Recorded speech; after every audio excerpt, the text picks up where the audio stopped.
Thanks for watching. Don't forget to like, comment, share and subscribe to Mufti Tariq Masood, famous scholar. ہمارے ایک عالم تھے, جاننے والے دوست تھے, ینگ تھے, بہت خوبصورت, بڑی پرسنالٹی, بہت اللہ نے پیسہ بھی دیا. ان کے والد کے اکلوتے بیٹے, باپ نے اپنے بیٹے کو پڑھایا لکھایا, بہت کچھ امیدیں لگائیں کہ بھائی اب یہ بیٹا مفتی بنے گا, عالم بنے گا. وہ عالم بھی بنے, مفتی بھی بنے, ان کی شادی کرائی, بچے ہوئے, ایکسیڈنٹ میں اچانک موت. ہم کہتے تھے یار یہ کیسے دنیا سے چلے گئے یار, ان کے تو ابھی دنیا میں جو والد کی جو امنگیں تھیں اس کے پورا ہونے کا وقت آیا ہے.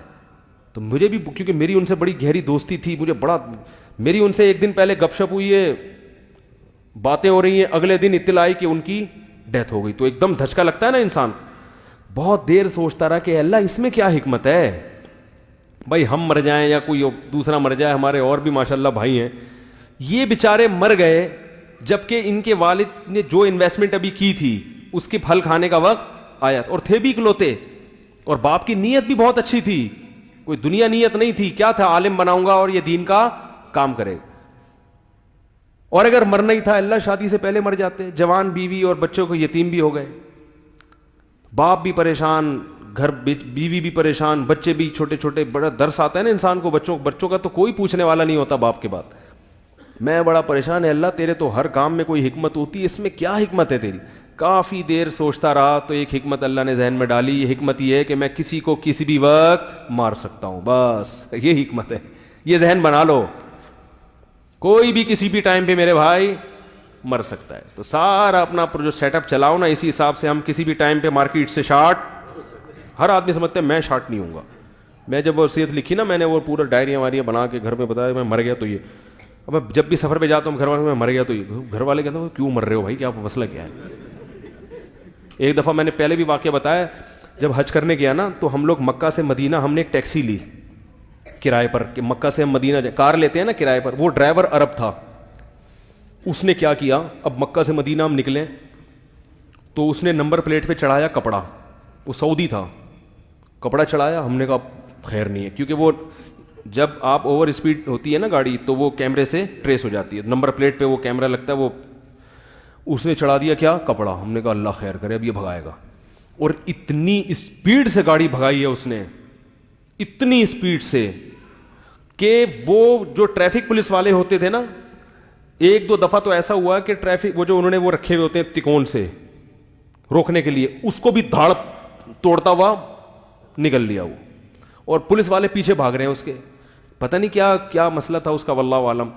تو میں نے کہا بھائی کہیں بھی یعنی کوئی زخمی ہونے کا آپشن نہیں ہے ابھی, یا تو ڈائریکٹ اگلے جہان میں یا مدینہ. تو مجھے متنبی کا ایک شعر یاد آ رہا تھا, ضربت بحتی ضرب القمار اما لہذا و اما لذا. متنبی ایک شاعر گزرا ہے 3ری-4 صدی ہجری کا, وہ اپنے قصے سناتا ہے نا, میں نے بڑے لمبے لمبے سفر کیے ہیں, بڑے لمبے لمبے صحراؤں کو میں نے. اونٹنی کی تعریف کرتا ہے اپنی, الا کل ماشیۃ الخیدلا فدا کل ماشیۃ الحیدبا. کہہ رہا ہے وہ جوان خوبصورت عورتیں میری اونٹنی پہ قربان. لوگ عورتوں کی تعریفیں کرتے ہیں نا شاعری میں, کہہ رہے ہیں میری جو اونٹنیاں ہیں انہوں نے مجھے بڑے بڑے صحرا کیا کیے ہیں, پار کروائے ہیں, جنگوں میں میرا ساتھ دیا ہے.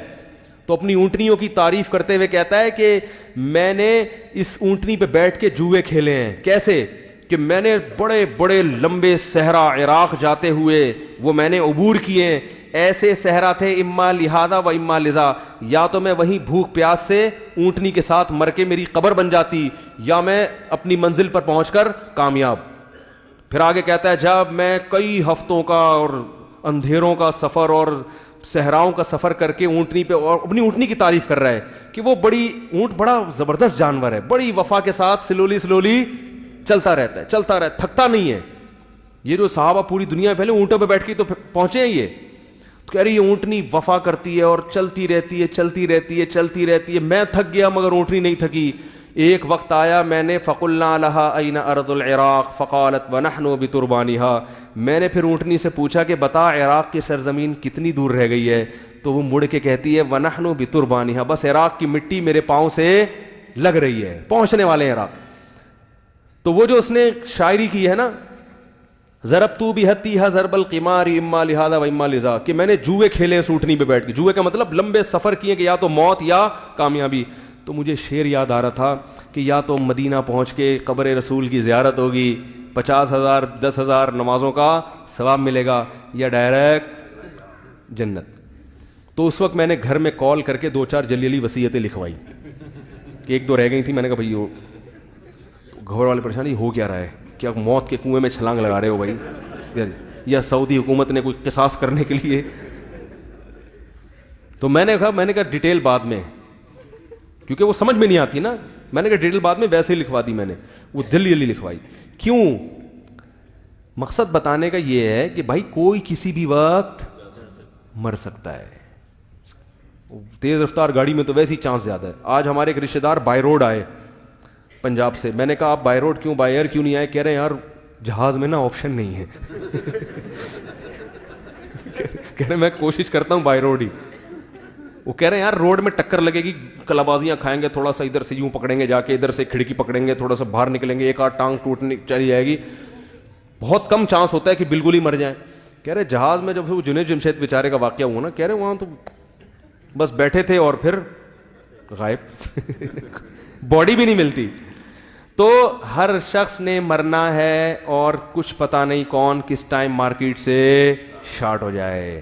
اس میں بڑے بڑے لوگ, ڈاکٹر بھی مر جاتے ہیں. میرے والد صاحب بتا رہے, ڈاکٹر صاحب وہ کر رہے تھے ڈائیگرام بنا کے نا, بتا رہے تھے کہ لوگوں کو نیوی میں نا, میرے والد صاحب نیوی میں تھے, نیوی کے آفیسرس کو بتا رہے تھے کہ ایسے ہارٹ اٹیک ہوتا ہے. اس دوران ان کو ہارٹ اٹیک ہوا ہے اور ڈیتھ ہوئی ہے.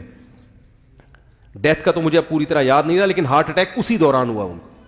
اللہ نے کیسی عبرت کی بھائی, جو ڈاکٹر ہارٹ اسپیشلسٹ کو پڑھا رہا ہے اور بتا رہا ہے کہ ایسے اٹیک ہوتا ہے, این اسی وقت اس کو اللہ نے ہارٹ اٹیک ہوا. اس کا مطلب نہیں کہ آپ حفاظتی تدبیر اختیار نہ کریں, موت کے لیے ہر وقت تیار رہیں اور دنیا سے دل نہ لگائے. مفتی طارق مسعود صاحب کے بیانات سننے کے لیے youtube.com/مفتی طارق مسعود کو سبسکرائب کریں, اور اگر آپ لائیو ویڈیو کو کبھی بھی مس نہیں کرنا چاہتے ہیں تو سبسکرائب کرنے کے بعد بیل آئیکن پہ کلک کرنا مت بھولیں. جزاک اللہ.